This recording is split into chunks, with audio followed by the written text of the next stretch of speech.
Welcome, everybody. And I think we always like to recognize up front that these kinds of talks are made possible for our all volunteer organization because of wonderful support we get from the local spiritual assembly of the Baha'is of Portland and lots of people that are just supportive of the process, people like you and those in our community. We also do this in partnership with the Association for Human Advancement and Development, otherwise known as AHAD. So thank you for your support. The mission of Take Part is to confront racism and to engage in dismantling the systems that perpetuate ingrained racial inequality. So we do this through events, education, and outreach that foster engagement. We want to build a community where all the people are treated with equality and respect. The views, thoughts, and opinions expressed in the presentations that happen at Take Part events are those of the individuals presenting. They do not necessarily represent any particular opinion of the Take Part organization or its members. And we're really looking to start dialogue. So we're looking forward to hearing from you. When we are going to have dialogue, we have a few very simple communications agreements that we try to abide by that make it possible for all of us to have difficult conversations. One, listen more, and listen especially if it makes you uncomfortable, something that's being said. Try to hear what the other person is saying. The second part is we do not mind engaging in tension. You know, some questions that come up are difficult, but we don't want to engage and indulge drama. So we're looking for good consultation. The third is to actually wait and ask yourself the question, why am I talking? Maybe somebody already made the point. Maybe there's someone else that has, an idea. So make space for other people. And finally, our fourth was our consultation and collaboration. It's not a competition. It's all about learning from each other. And finally, we want to maintain a safe space for difficult conversations. So take away all the lessons you learned, the interesting insights, the questions that made you think about, but we can leave behind the who said what. And finally, we're going to have a Q&A session. And I know that Aria has been very open in saying she really wants to engage in dialogue. So she's really encouraging us to be part of this. And at the end of the Q&A, you can do it in several different ways. You can go into your reactions button, put your hand up. You can go to the chat and post a question. There'll be people monitoring that, and there'll be ways that that will happen. So if you're called on, the host will unmute you. And we just ask that questions be concise and respectful. And it's okay to raise questions that are, make you really think. So thank you for doing that tonight. I think that that's really all that we needed to remember. So thank you very much. And I'll turn it back to Randy. Great. Well, welcome everyone. Welcome artists, activists, and wannabes like myself. Tonight we are privileged to hear from a bona fide artist and activist. And she works very quickly, you'll notice. Arya Badiyan is an artist, poet, writer, community builder, and entrepreneur. Her work explores new ideas, narratives, and systems that shift consciousness. Aria studied fine art in Florence, earned her MBA at Kellogg, spent 12 years at General Mills in international brand management, co-founded 6 businesses, nonprofits, and spent 5 years traveling around the world with her family as modern nomads. Aria now lives and works at Harmony House, the intentional arts community she co-founded in Lake Oswego, Oregon. Her most recent artwork explores the theme of emancipation in light of American founding values. All of this is pertinent and important, but personally, she's much more, and I have known her as a wife and a mother, a daughter, a sister, not all to me, but as a sister to me. But I mention this because I've had the pleasure of getting to know her family, and they're one of those families that you want to be in.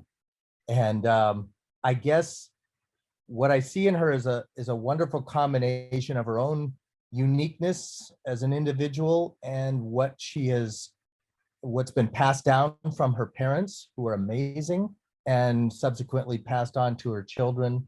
She's genuinely caring. She is principled. She strives to improve her character and to live a life a balanced life, and she has a strong sense of justice. She's smart and capable. She's thoughtful about her impact on the world and people that she comes in contact with. So that's who I want to introduce you to, my sister, Arya Badiyan. Oh, Randy, what a sweet, sweet introduction. I want to meet this girl. It's a real honor to be here. Thank you so much to take part. The work you're doing is so important, particularly here in Oregon, where there is a really dark history of white supremacy, Oregon having been established as a white state. And it's important that we actively engage in trying to examine our assumptions and dismantle racism. It's a privilege to be here and to be doing this presentation. So many friends from around the world, thank you so much for joining. And I do hope this is interactive. I'll go through my art and kind of give my perspective on what art activism is, but I hope that as these images perhaps provoke you, perhaps agitate you. That's the whole purpose of art, is from the way that I'm looking at it, is to incite people to action. And so I invite you to lean into the questions and the provocations in the question and answer, so that we can get into discussion and really bring the purpose of this work to light, which is to engage in this kind of dialogue. I would like to just start by taking a moment of silence, and I will probably get emotional, so I'm going to just acknowledge that initially for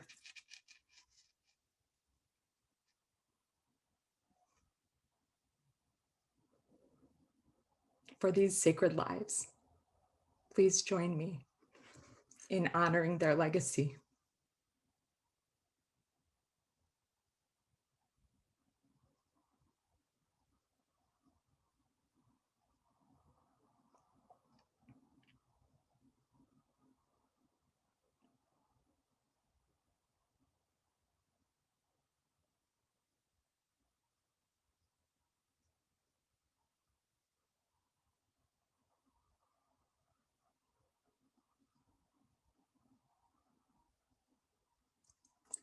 Thank you. These portraits, you know, each one of these tragedies hits hard, and this is my way of working through the pain of that.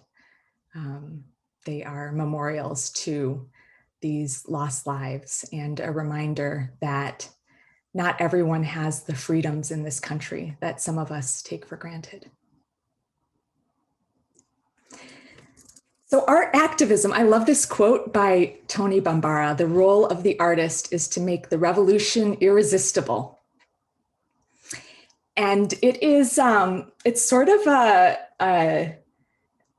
I guess, an unspoken rule that if you're a real artist, you don't embed any purpose in your art. Art is for art's sake, and it is self-expression, and to have purpose perhaps is seen as, you know, not of the essence of true art.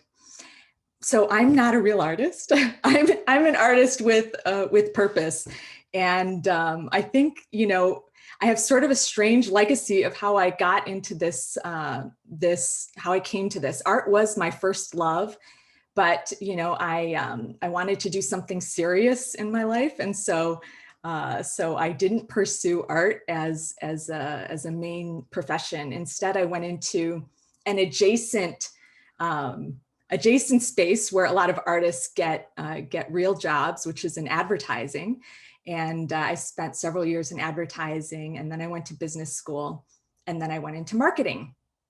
And I have come now to understand that what I learned in marketing when I was leading a very large global brand, and it was a beloved brand around the world.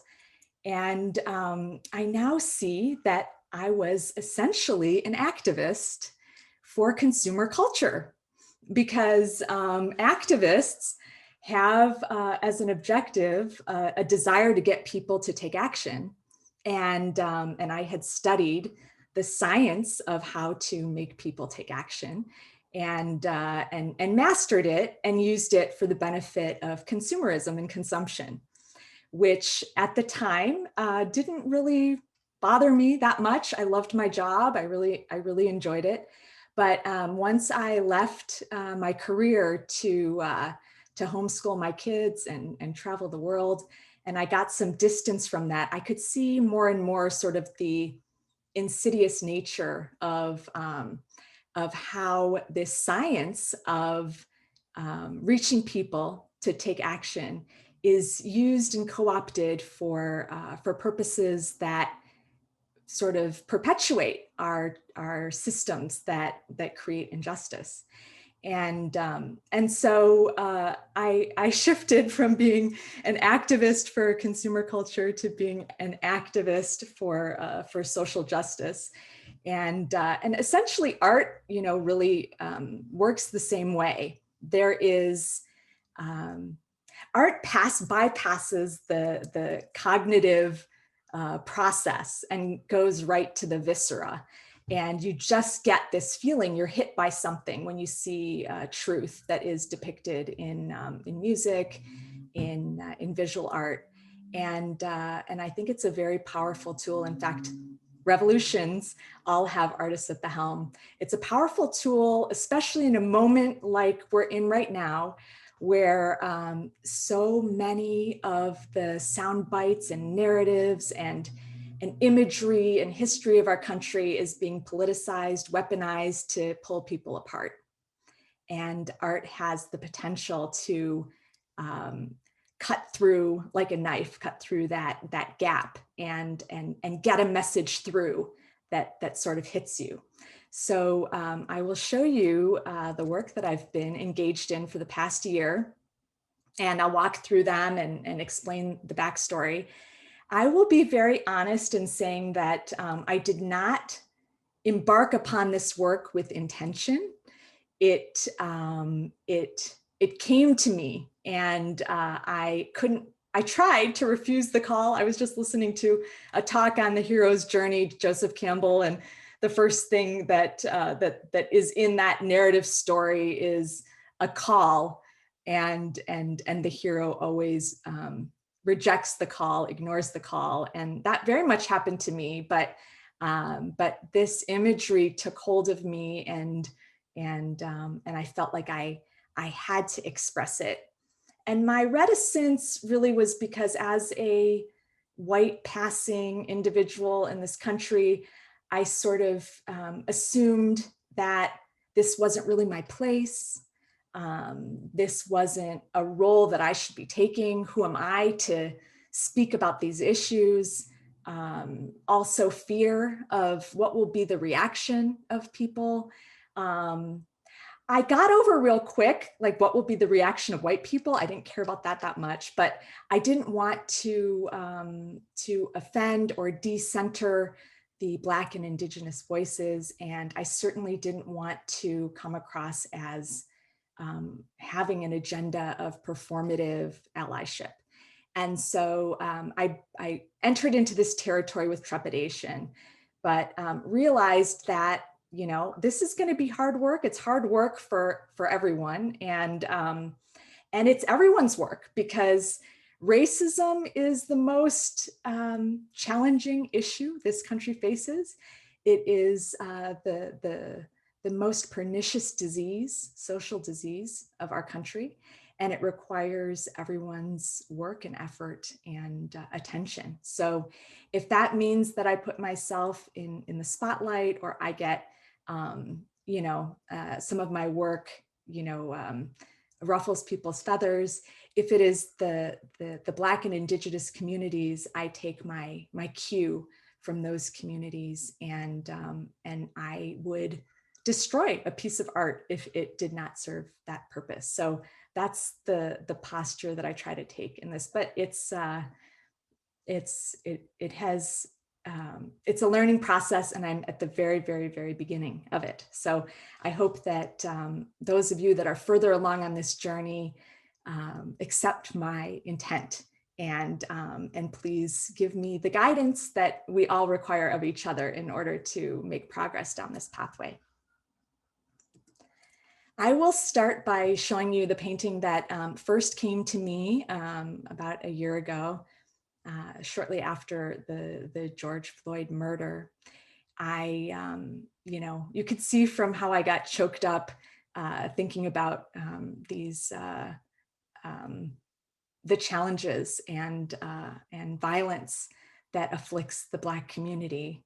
I just feel it very intensely, and it feels hopeless, I think, or sometimes I feel like, what is there we could possibly do? And in that state of despair, I suppose, this gift came to me, and I just woke up with this sense that today I'm going to paint something, and this image of a Black Lady Liberty emerged. I wanted to paint liberty, and I saw her as this beautiful Black woman.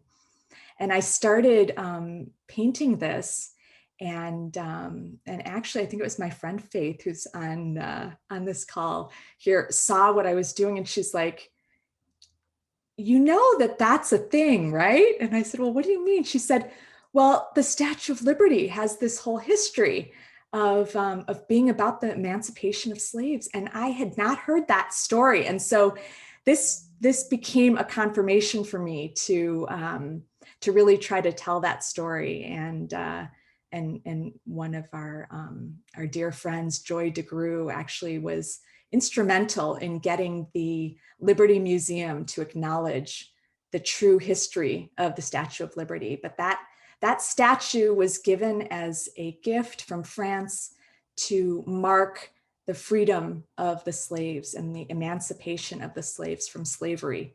She was meant to hold chains in her hand and mark that feat for our country. And as that statue got put up, the story, like so much of our history, the story got erased and unknown until just a few years ago. The chains were put at her feet where you can't see them, and a narrative was concocted about immigration. And that was Ellis Island didn't open until many years later after the Statue of Liberty. In this image here, we have the words, "We the people," which are from the preamble of our Constitution. And I often, with these images, I see myself almost as a healer that happens to be an artist, where this art is my medicine. And so the question, the founding values of this country are so noble and so lofty, and yet they are so far, we have yet to achieve them. We've fallen short of having achieved them. And these words, how were people defined when these lofty ideals were written? We know that did not apply to Black people. It did not apply to Indigenous people. They were not seen as people. And so here those words are reclaimed, and Lady Liberty stands before the millions of Black Americans that have lived on this land for 400 years, brought here against their will, sacrificed their lives. And this speaks to that legacy and to honor that sacrifice. And she shows us the path forward, where we are to go and who we mean by we the people.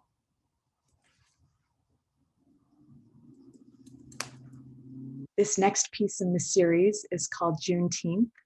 And once I learned the real story of the Statue of Liberty, I created this piece. Juneteenth, June 19th, 1865, is when the last of the slaves were freed in Galveston, Texas. There were still slaves yet to be freed, but this is the date that the Black community really leans to celebrate emancipation. And so here behind her are the words from our Pledge of Allegiance, liberty and justice for all. And again, a real command to think about what that means and what it would take for liberty and justice for all to be true.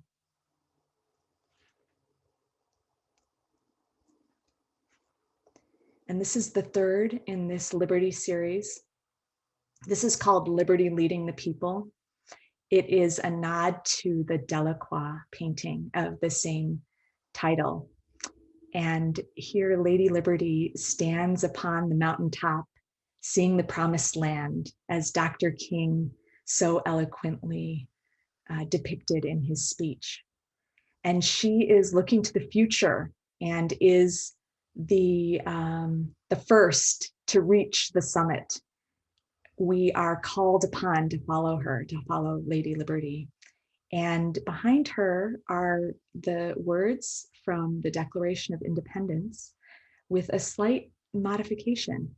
We hold these truths to be self-evident, that Black lives matter, that they were endowed by their Creator with certain unalienable rights, that among these are life, liberty, and the pursuit of happiness. That to secure these rights, governments were instituted among men. Again, these words, Black Lives Matter, are self-evident, and yet they have become politicized and weaponized in our communities. In this context, it's clear that these words, almost like I see some of these paintings as a way to diffuse the bombs that have been created that separate people. Because who can argue with those words that it is self-evident that Black lives matter and that they were endowed by their Creator with certain unalienable rights?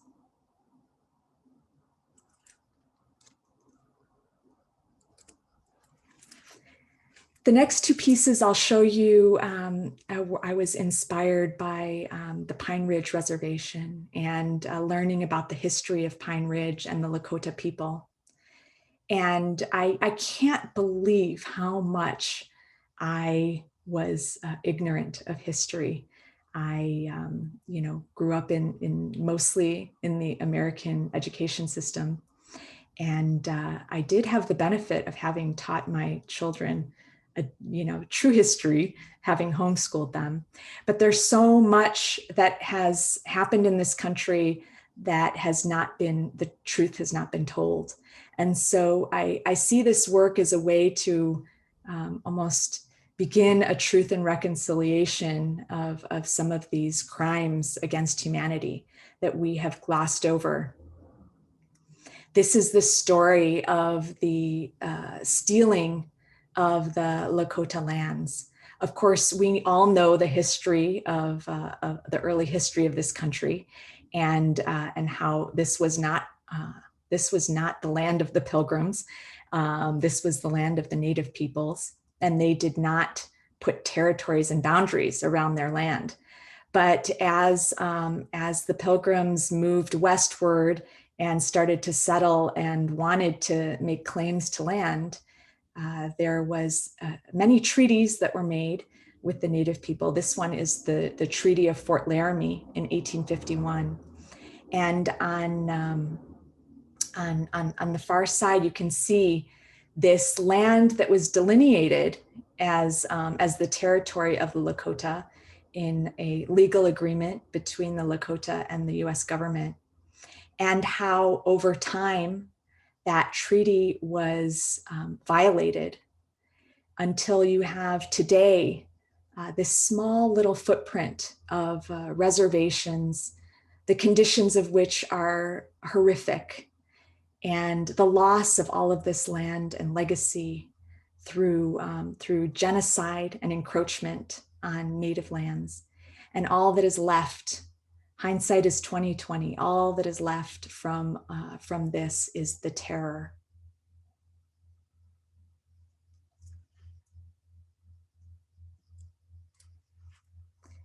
This piece is called Manifest Destiny.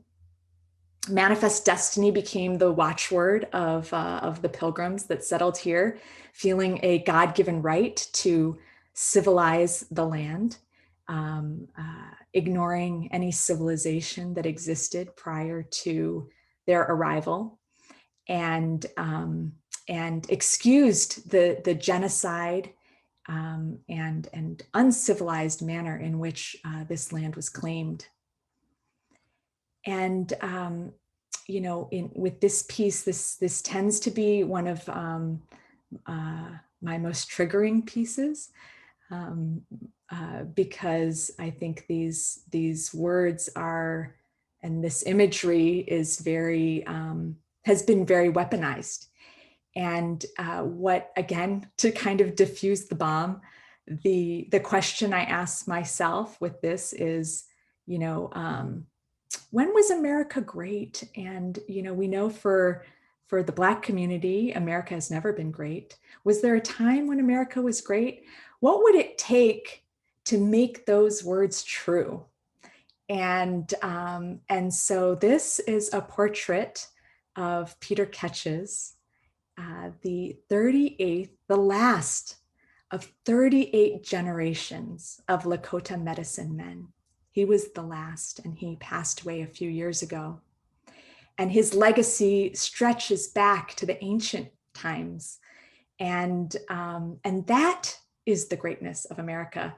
These are the bearers of our spiritual heritage and the people that we need to turn to find our greatness. In fact, the founding of this nation was inspired by the principles of the Native peoples. And it is through their vision and their legacy that we can discover that true destiny of this country.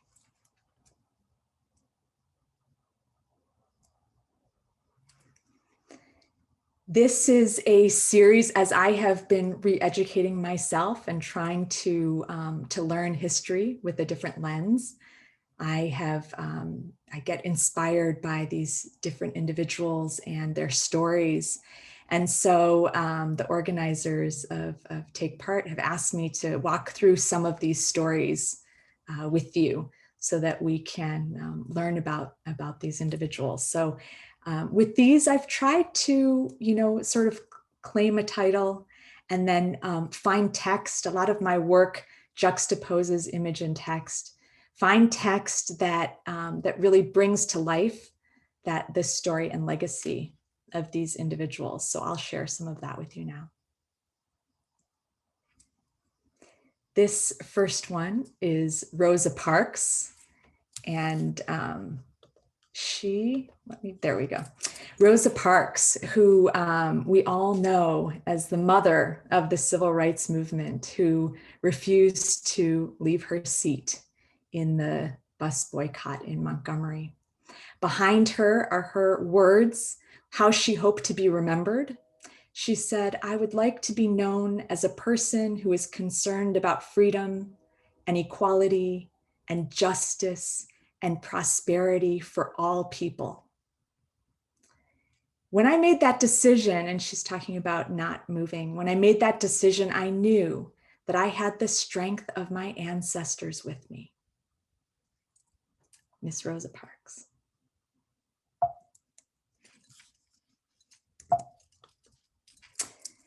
This is Mary Church Tyrell.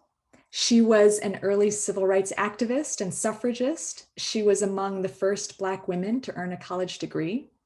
She spoke all over the world, and her motto was "lifting as we climb." It was a call to bring up others as you go higher. And these are her words.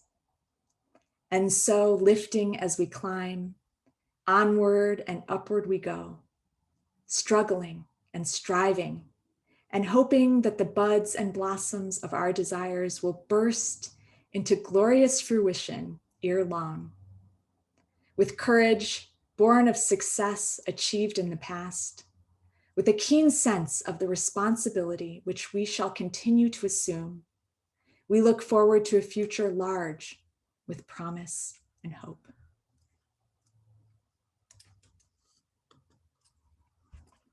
Harriet Tubman, who was responsible for rescuing over 70 slaves. She said, "I was the conductor of the Underground Railroad for 8 years, and I can say what most conductors can't say. I never ran my train off the track, and I never lost a passenger. I have heard their groans and sighs and seen their tears, and I would give every drop of blood in my veins to free them."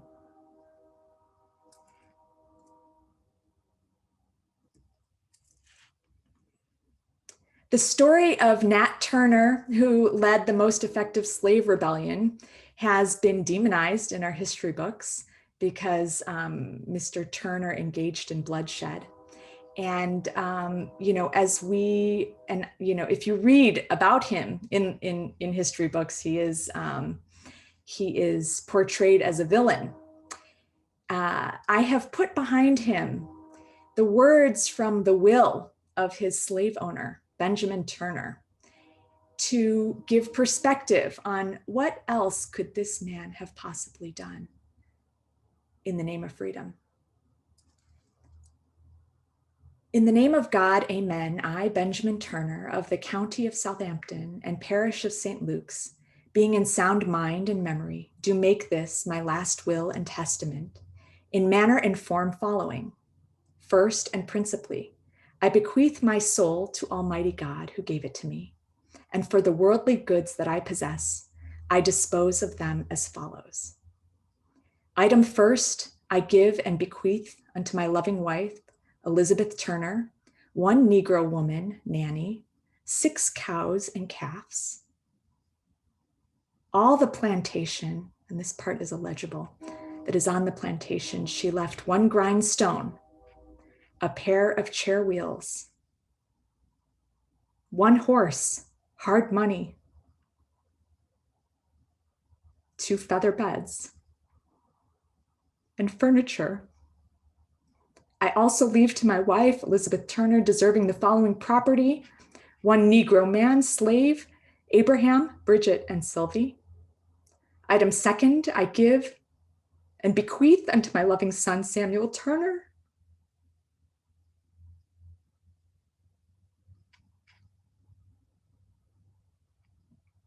the following Negroes: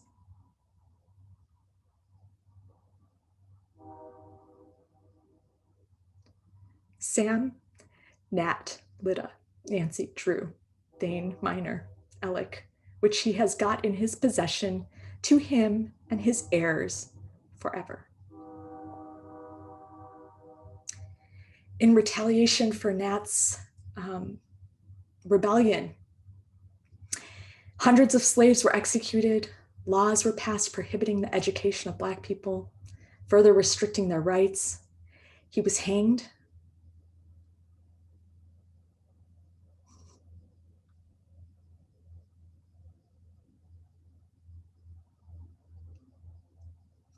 His body was skinned and dismembered.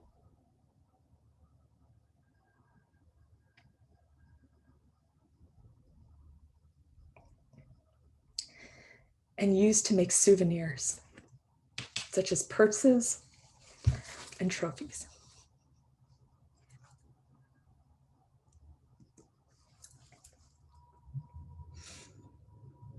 This is Chief Standing Bear. He was a Ponca chief who sued the government, and he became the first Native American judiciously granted civil rights under American law. Prior to his case, Native Americans were not considered persons. Only whites were human beings. In his words, "This hand is not the color of yours, but if I pierce it, I shall feel pain. If you pierce your hand, you also feel pain. The blood that will flow from mine will be of the same color as yours. I am a man. The same God made us both."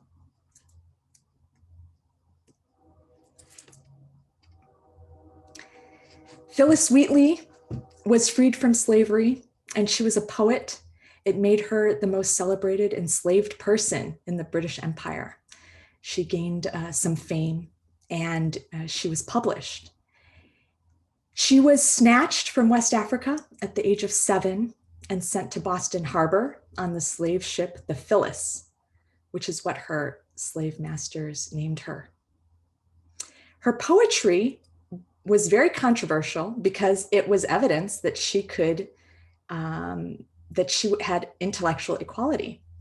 And this brought to light the inherent humanity of Black people. And so to really test her and make sure that she was for real, because this was a big threat, she was made to stand before 18 of Boston's intellectual elite, who examined her and could not refuse the evidence that she was indeed a poet. This is the poem that is depicted behind her. No more America in mournful strain, of wrongs and grievance, unredressed complain. No longer shalt thou dread the iron chain, which wanton tyranny with lawless hand had made and with it meant to enslave the land. Should you, my lord, while you peruse my song, wonder from whence my love of freedom sprung, whence flow these wishes for the common good, by feeling hearts alone best understood. I, young in life, by seeming cruel fate, was snatched from Afric's fancy, happy seat. What pangs excruciating must molest, what sorrows labor in my parents' breast. Steeled was that son, and by no misery moved, that from a father seized his babe beloved. Such my case, and can I then but pray others may never feel tyrannic sway.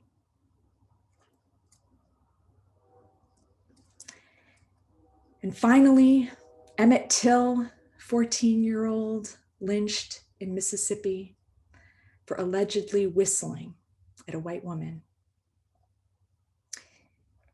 The words behind him come from the last words, the final words of civil rights leader Representative John Lewis. Though I am gone, I urge you to answer the highest calling of your heart and stand up for what you truly believe. After many years of silent witness, the truth is still marching on. Emmett Till was my George Floyd. He was my Rayshard Brooks, Sandra Bland, and Breonna Taylor.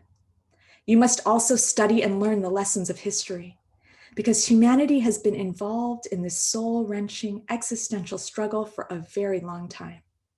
So I say to you, walk with the wind, brothers and sisters, and let the spirit of peace and the power of everlasting love be your guide.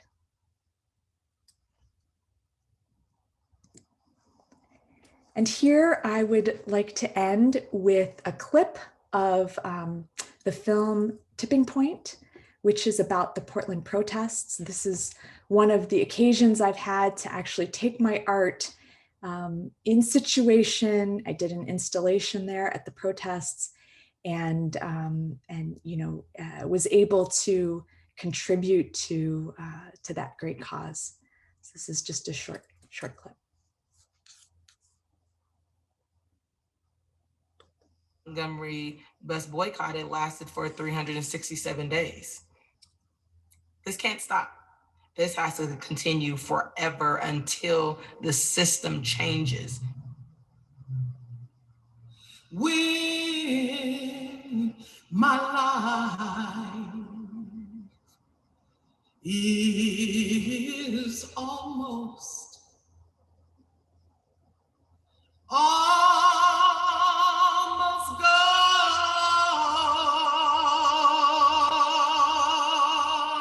hear my cry, hear my call, hold my hand, lest I fall.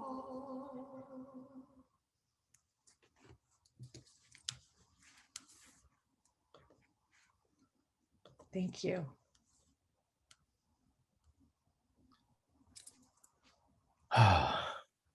Thank you so much, Aria.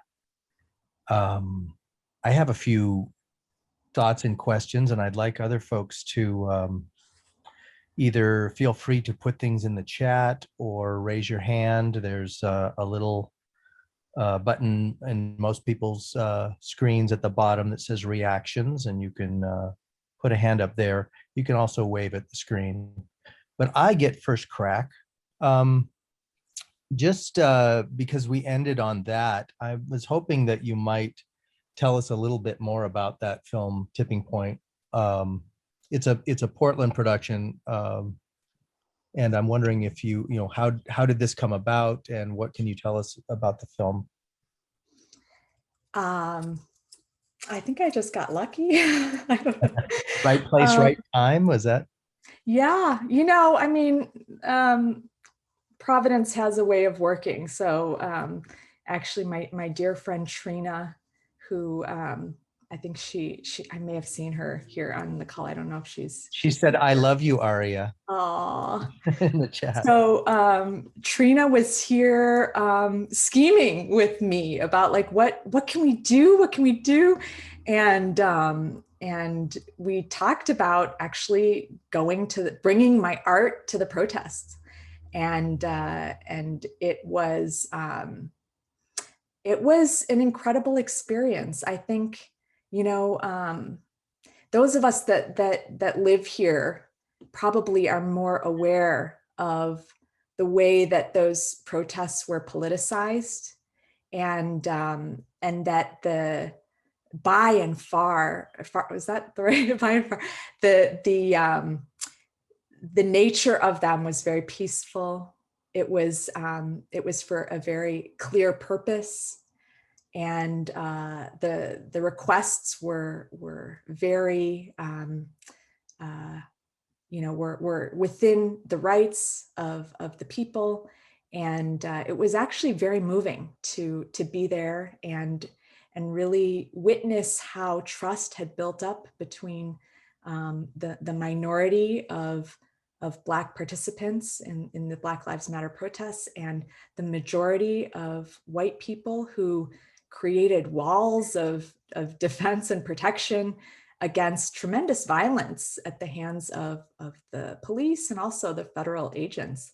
And so being able to bring my art there was a real privilege, and I think really in line with the vast majority of the individuals there who were really seeking peaceful change.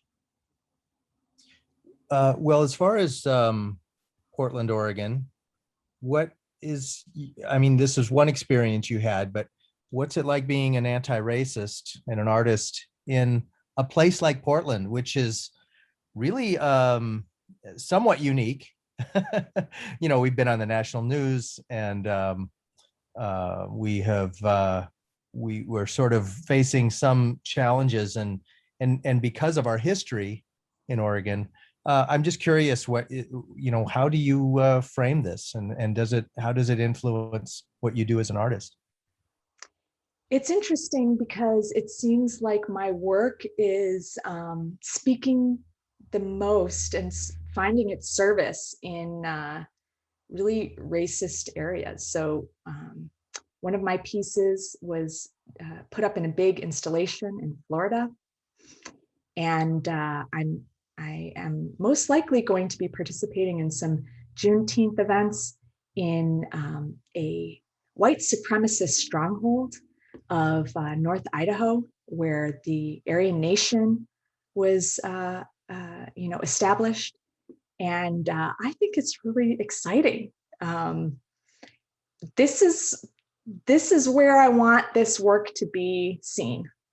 And so this, there's these pockets of sort of where white people have managed to keep an arm's length away from people of color, and yeah, I think the work needs to be done everywhere, and perhaps the most important places are where the problem is the biggest. Do you, you mentioned some of the things that that are coming up, but could you mention maybe a few other places where your work has been featured outside of, this area? I think you were on some news report, I noticed on your website. Maybe you could talk about a few of those things. And I want to encourage folks to ask some questions, and my colleagues to take part, to maybe perhaps you could help me field the questions in the chat to Aria. But where else have we maybe people have seen your work outside? The one I mentioned in Florida, it was in Sarasota. It was part of an installation by a nonprofit called Embracing Our Differences. And it was printed in a big billboard size and installed with, I think, 50 other pieces.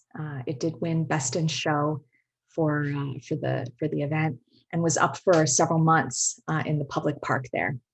And that news report was about that, the opening of that exhibit in Florida. I've been with COVID. It's been mostly, things like this, online and distance. But I believe that the event in Idaho will be in person. We'll see. So. Wow. I'm wondering about if you can talk a little bit more about what kinds of things do you think we're going to need to do to bring about liberty and justice for all? What types of things do you think have to happen? Oh, we gotta blow it up. I don't mean that literally, but like the systems, every system, there is this quotation, which I love, which comes from the Baha'i community, that there is no justification to perpetuate the systems, structures, and processes that manifestly fail to serve the needs and interests of all humanity. And when I ask myself, okay, there's no justification to perpetuate the systems that manifestly fail, I'm like, are there any we can perpetuate? I think all of them have to go. I don't mean that in a violent way, certainly, but including the systems that are propping me up where I am right now, and all of the benefits that I have, everything I'm standing on top of, I have to be a part of ripping that foundation and falling over. If that's not happening to me, then we're not going to get there. It's a difficult endeavor because we don't even realize what those things are that we're standing on. It's constant learning. There will never be an end to the learning. I just hope that I'm always aware and attentive. And when I start tripping and falling, if I look down and I'm like, oh, okay, there's another one. That's like, I'm supposed to be, this is what it's supposed to look like. And I think it should be really uncomfortable and painful for people like me.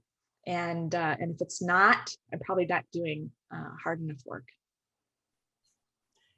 Gosh, you keep answering my questions just before I ask them, which is awesome. I feel like it's important for me to let other people ask some questions here.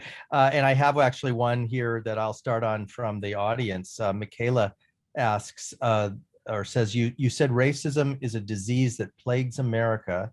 However, I would like to bring to light another disease, ableism. As an artist, I want to know your opinions on incorporating ableism into art activism alongside racism. Wow. Yes, I think there is every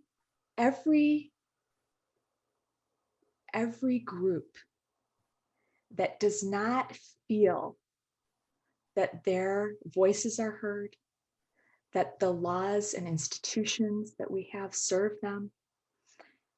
We have an obligation as a society to address those things, and art can be a great way to, it needs to lend its voice. And I certainly am very much in support of that work. And I'd love to know if anybody has seen anything that addresses that.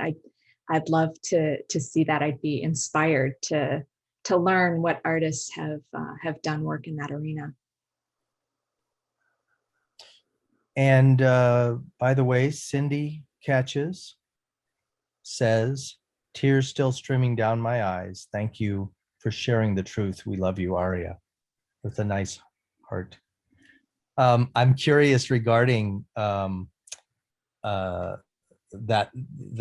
piece of work. You had mentioned that it's the most triggering, Manifest Destiny. It's the most triggering. What could you elaborate on that? I'm curious what kind of triggering has happened, or what kind of reactions have you had from various audiences? Yes, well, Cindy and her daughter Faith, that are both on this call. Peter is Cindy's husband and Faith's father. And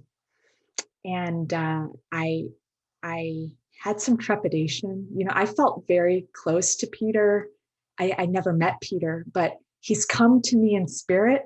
And in painting that portrait, I really felt his presence. And I almost had this imaginary conversation in my head, because I first painted his portrait and then I was going to do the background, and I really didn't want to go there, but I kept feeling like he wanted me to go there. And I thought, there's no way he would want me to go there, you know? And so I consulted with Cindy and the family and Pine Ridge, and they're like, yep, go there, you know? And so that gave me courage, because I recognized that this is a very weaponized image, is that red and white and those words. And so I didn't want to be offensive, and I wanted to make sure that that it was not disparaging his name, or that it would be inappropriate. I mean, he's shown in his sacred dress, and which he put on in very specific, ceremonial moments. And so I just I wanted to be really careful, but I think that the aspect that is triggering, I mean, I'm curious, I think most people assume that the individuals that might be the most triggered by that are people that identify with those words and those colors, and that has not been my experience. It's interesting, because I think if you just imagine that feels really good to you, this idea of making America great again, but all of a sudden it doesn't feel good to you if there is a Native American medicine man that is depicted in front of it. Why? What? That's strange. That's something you really identify with, but only conditionally. And so I think it causes people to maybe look in the mirror at their overt racism. But I think mostly the triggering aspect is for individuals who have been caused a lot of pain by those words, by that weapon of that kind of mantra, and don't want to make peace with it. This painting was a way of taking back those words and making them true. And so yeah, I think it's just, it's provocative. So good art makes people uncomfortable, I guess. Yeah. So one other comment here, Selma, who's a painter, artist in her own right. She says, Aria, your works, actions, and words are powerful in emotions and intellect to break down the barriers. You've left me speechless. Another question about, I'll actually kind of combine a couple. Adrian and Bernadette are curious about whether any museums have shown an interest in your work. And also, have you considered making prints of your work to make it more accessible and affordable to people in the community? So, which, I was going to ask about that you have art for sale, but you don't sell all of your art, as far as I know. And I'm just curious about if you could talk about some of that aspect. Sure, sure. Yes, so in terms of making my art accessible, that's very important to me. And I have placed one of my images, the one Liberty Enlightening the World, in the Creative Commons public domain. And there's a high quality version of it on my website, so people are free to print and use that. I've considered doing that with more of my work. I've yet to do that, but I do sell prints, high quality. I mean, one of the things that's challenging is I haven't really wanted to put the paintings on like poster, because the quality just really goes down. But my son has put some of the imagery on t-shirts. And so the Juneteenth one in particular. Look, Kim is advertising. There's a t-shirt that's a great one to wear for Juneteenth. And there are some of the more graphic pieces that I have in lower quality, but I do sell prints. The fine art prints are a little bit more expensive, but there are smaller prints and also ones that are free to print out for yourself. And by the way, as a follow-up to Michaela's question earlier about ableism, I would love to share some of my artwork with you, Aria, if you're interested. Oh, yes, please. Is there a way that you can connect us, Randy?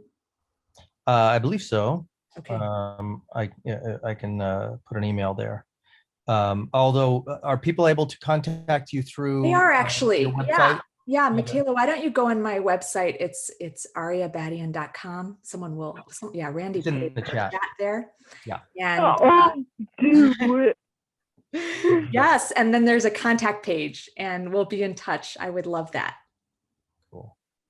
I'm wondering if Carla or Jane would jump in, and I don't want to miss out on people's other questions that have been put in the chat. And if you guys have been monitoring that, maybe perhaps you could field these for me. I'm sort of jumping around, and I'm worried that I might have missed somebody's important comment or question. I know I missed a few. There's one in here from Matt that says he's been thinking about the definition of art. That must be wrong. Isn't art meant to make an emotional response and to make the viewer feel and think? Arya's art has most definitely achieved both, and he thanks you. So there's also a follow-up question from that was going to go to Randy for you, but it was, can you clarify a little bit of follow-up? When you were talking about your website, there's all of your body of work is on there, not just these particular pictures, right? And is there some of your work that you do not sell? Yes, most of my work is for sale. I do not sell the series called Taped, about the police brutality and the murders of Black men and women. Those are sort of private homages to those individuals. I think it's important. There's a fine line here where we don't want to fetishize Black pain or profit off of that. And so my way of honoring that is to ensure that that's not for sale.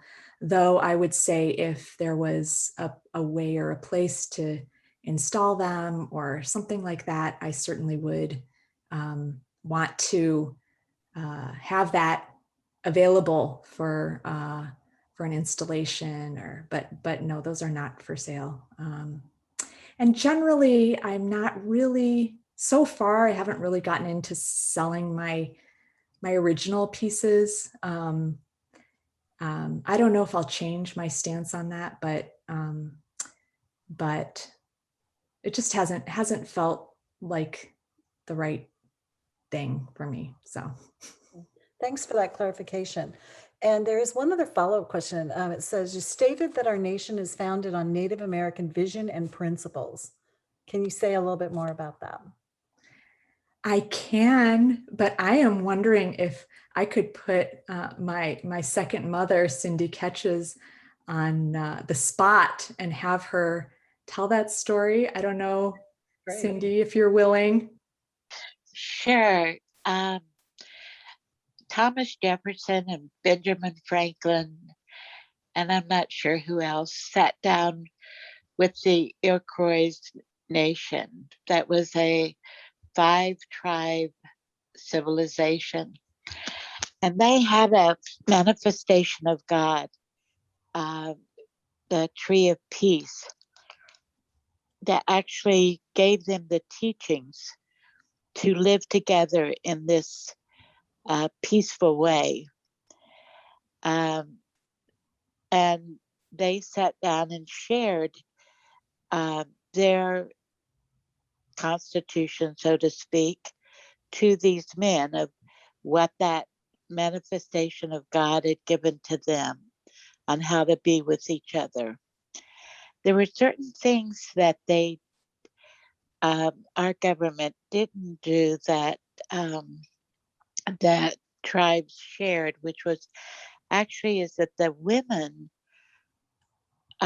would decide whether or not they were to go to war. There was a council of women because women innately hate war. And they didn't add that to the Constitution, but it's pretty much comes from the Iroquois Confederacy. Thank you so much for that clarification. I just love that answer. And Randy, we have one other question that's in the chat. I'll share the question. It's from Ebony Bell, and it says, all of your work is thoughtful and thought-provoking. Are there people who have responded negatively to your work? Yeah, there are. I think, I mean, that's the hard part is most of in fact, all of the negative responses have been from white people. The ones that are vocal are mostly white women. And yeah, I mean, if I start talking about that, I'm going to get really worked up. But, you know, fortunately, I have a sister who's really eloquent and she is up for that battle. So she's always on it and helping to address those comments that come up on Facebook. Like recently, I was following that, and yes, she did an excellent job of responding to the reaction, and I thought it was well balanced also. What was the response? Go ahead, Aria. That was good. It was Dante Wright, and it was that image. I don't know if all of you are here, but in the beginning I put it up. It was just his portrait with his name and police line, do not cross. And she's an individual living in Minnesota and very upset by what's happening there and questioning the validity of calling this a crime. And by the way, I think we've missed out on Justin has a thought and wants to know if it's okay to make some comments about your. Please, yes, please. Would you like to open your mic and speak? Sure, I'd be happy to. Hello, Aria. Hi, Justin. Thank you for a wonderful presentation. Yes, I have I actually left a comment in the chat, which if people want, they can read that. But I want, is it all right if I share with you 3 brief comments I had? Please do. 3 separate pieces of yours? Yes, yay! Thank you for being brave. Yeah, it was wonderful, really. The first one that I loved was Liberty Enlightening the World, the one that showed Statue of Liberty personified as a Black woman a freed slave. And that quote I thought was terrific, or that artwork I thought was terrific. And it reminded me of a teaching in the Baha'i faith, which I'm not sure if everyone here in this call is familiar with, but it says Abdul Baha, who was the son of the founder of Baha'i faith, said a quote about Black people and their spiritual destiny. And it says this: "Thou art like unto the pupil of the eye, which is dark in color, yet it is the fount of light and the revealer of the contingent world." End quote. And liberty enlightening the world, your picture of the Statue of Liberty, a freed Black woman standing there, that made me think of the pupil of the eye. I think that's the same principle that was being embodied in that picture. So I love that one. And then the second picture I wanted to comment on was Manifest Destiny. That's a great one. And I loved the question you posed in that piece. Was America ever great? And I think it was great. And sort of like Cindy has brought up, perhaps this greatness didn't come from Europe like we were taught in school. Perhaps the greatness that is present in the Constitution and those other founding documents mostly came from this continent and from God. The wonderful soul who appeared to the Haudenosaunee, the Six Nations people, the great peacemaker. I think that it might be fair to say that he and other teachers that came to this continent before Europeans came might be the source for the greatness of America. And then the third thing I wanted to comment on was in your piece, Freedom, which was also, it was less inspiring just because it is the opposite of inspiring. It really drags you down into the depths of humanity. And it's, you know, Nat Turner, he was killed, and then they say that he was skinned and turned into purses by the people that killed him. So that made me think of one word: savages. And that's sort of all I have to say about that. But thank you for the wonderful artworks, Aria. Thank you. And thank you, everyone. Thank you. I see Karen has her hand Please, up. Karen. I just wanted to say also, I was so thrilled because I put this in my poetry post. I saw it on Facebook and I printed it off and I put it out in my poetry post right after George Floyd was murdered. And it's been there all this time. And I didn't know it was your art. Oh, wow. So it was just so exciting when I saw that you were going to present in that one of the pictures, and I went, oh my God. And so I was really, really happy to finally know who the artist is. And it's really a pleasure. And I really enjoyed your program. I really loved your art, especially this one. This is a little different because it has "and liberty and It justice" does, yeah. behind it. You didn't show this one exactly. I didn't. Yeah, that's one of the digital renditions of that piece. Yeah. I hope it was all right that I did that. Of course. But I put a little quote at the bottom too that went along with it, you know, so that people would look at it. And I wondered when I put it there, I thought, I wonder if it's going to stay there, if somebody is going to be offended or something and take it the wrong way or whatever, but it's been there all this time. So I'm really glad to get to meet you and to know that you're the artist. So thank you. Thank you so much. Thank you. Anybody else have a thought that they'd like to share, a question? You can raise your hand as Karen did, or it looks like Justin has another thought here. If you wouldn't mind. Yeah, if it's all right, I changed my mind. I'd like to directly read my comment that I made earlier, if that's okay, to see what you think, Aria. I'm curious. Okay. And the comment I made was, let's see if I can, okay, I have to scroll up here. Because I forget what it was. I think it's something you said or someone said, someone shared with the group. So I said this: white people need to leave the safe spaces that they frequently occupy, which by virtue of being segregated, mostly white dominated numerically, exclude or alienate people of color from participating in them.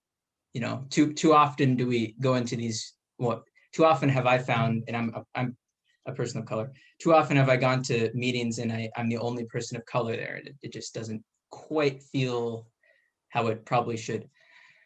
We whites, I'm also part white, need to leave our comfort zones and consult with people of color in spaces with them, where we join their spaces. As the Guardian exhorted us, I put that, and that refers to the Guardian of the Baha'i Faith, Shoghi Effendi, who's another prominent figure in the history of Baha'i Faith. But anyway, I was just curious if you or anyone had an opinion about that, because yeah, I wanted Well, to I don't know how old you are, but you present as young, and it gives me hope for humanity that that our young generation is already thinking about these things. I am young. I'm 22. Emily invited me, actually. So Wonderful. Yes. Well, yes. And I mean, I'm just learning. I'm trying to, there's a group of us that participate in weekly meaningful conversations. We've been doing that for 4 years, trying to create spaces that are inclusive. And most of us are involved in anti-racism work. And every time we show up, we still fail. And so it's a learning process. And one that I think being ready for constant failure is a requirement, and just realizing that you're going to have to learn. And as a white person, you're going to have to learn that even if you can't see what you're doing that feels exclusive, that you're doing something that feels exclusive. And it's our job to go and dig in and figure out what is that, and how do we make sure that we are centering the experiences of people of color. I mean, it is my true heartfelt belief. These images that I've created are not just, clever. I really believe that what is required in our country is for the helm and mantle of every institution to be handed to the trust of Black, Indigenous, people of color. And that when that happens, which I think white people are afraid of, because they have this illusion that people of color will treat them the way that white people have treated people of color. And that is just that if that were the case, we would be in a very different America right now, because we've got 400 years of the most egregious, disgusting, inhumane genocide on our hands, and we're still one nation. So I do think that in all of these arenas, we need to figure out, white people need to figure out how to get out of the center and be of service to what will really remedy and heal this nation. Which you brought up the pupil of the eye. That is, it's a very apt analogy. The only way we can see in this country is if we see through the lens and the pupil of the Black and brown people in this country. And otherwise we're blind. But I will not pretend that I have the answer, or that I have any real knowledge or anything to share. I'm just, I'm learning the hard way. So Aria, also in the chat, Adrian and Bernadette are asking, I don't know which one of them, but will you address the anti-Asian, anti-Hispanic atrocities in your future work? Thank you. Yes. Yes. Okay. Yes, there's so much to dismantle here. I think that's it's a very important issue. In addition to everything else, I have been focusing on the Black and Native populations, and I do hope my work expands to be inclusive of all of these challenges. You know, a lot of times I create with spirit, or having some event or something that I'm preparing for, So I will add that intention to my work and hope that I'm inspired in that way. Yeah, unfortunately, there's certainly not a lack of material for you to draw on. It just goes on forever. Donna is asking if she'd like to hear what you think about the role of visual art in anti-racism work. How does visual art work alongside other kinds of work like protest, presentation, books, and other efforts?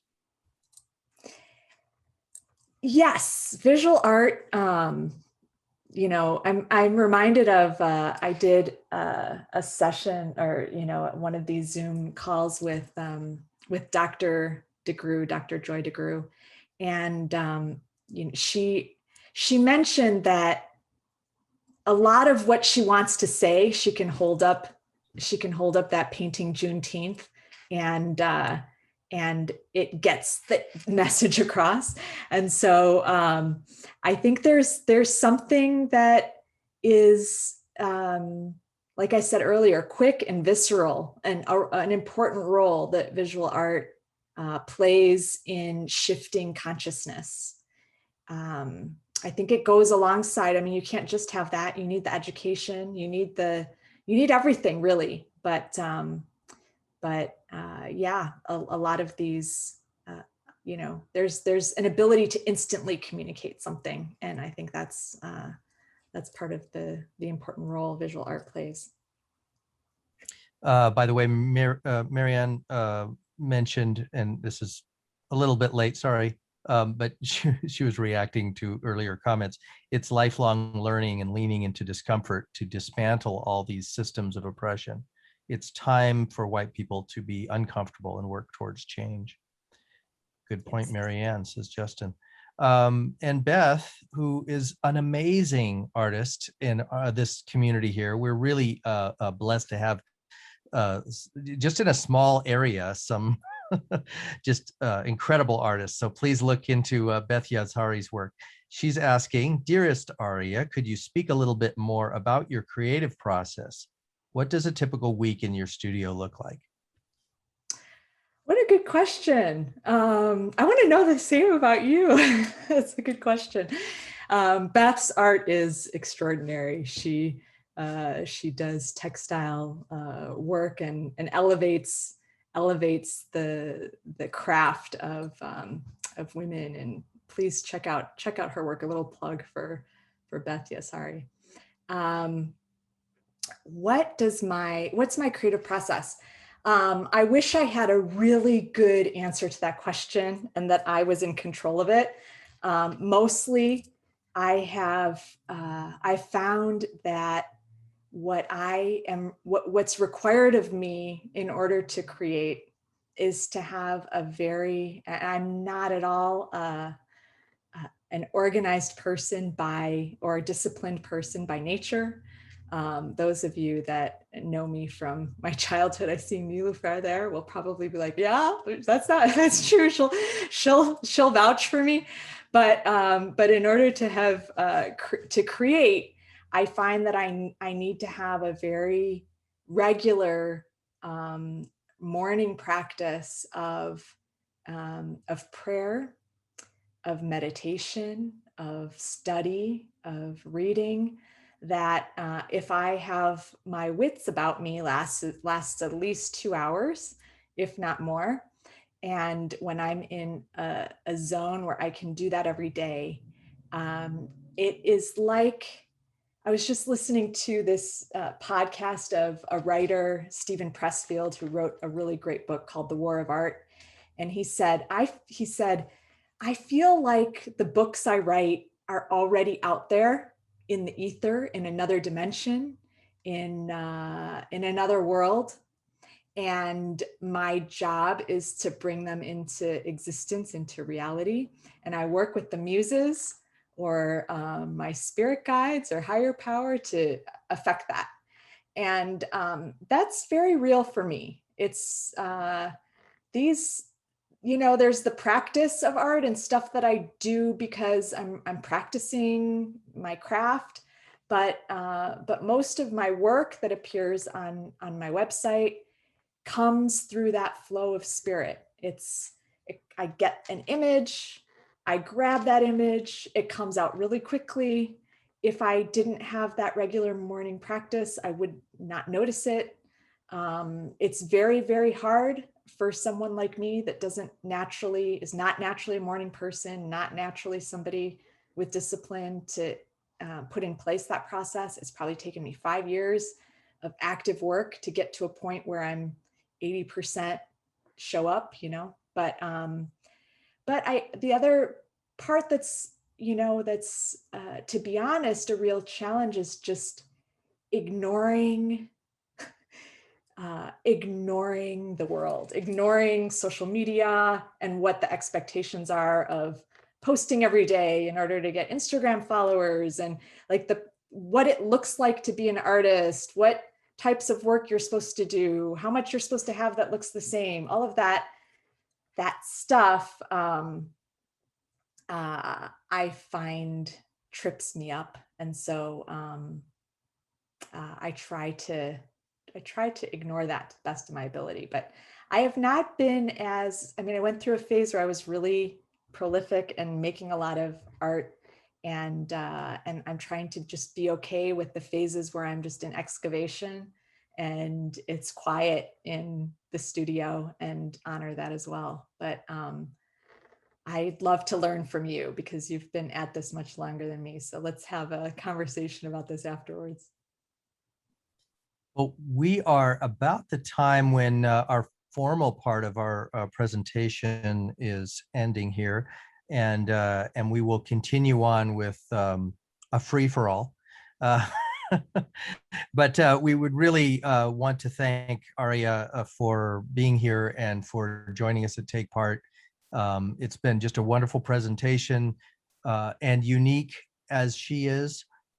So thank you so much. Thank you all for being here, and thank you especially to all the artists who are here. I know there are a lot of artists here, and thank you for what you do. I hope you found this inspiring to take forward in your own work.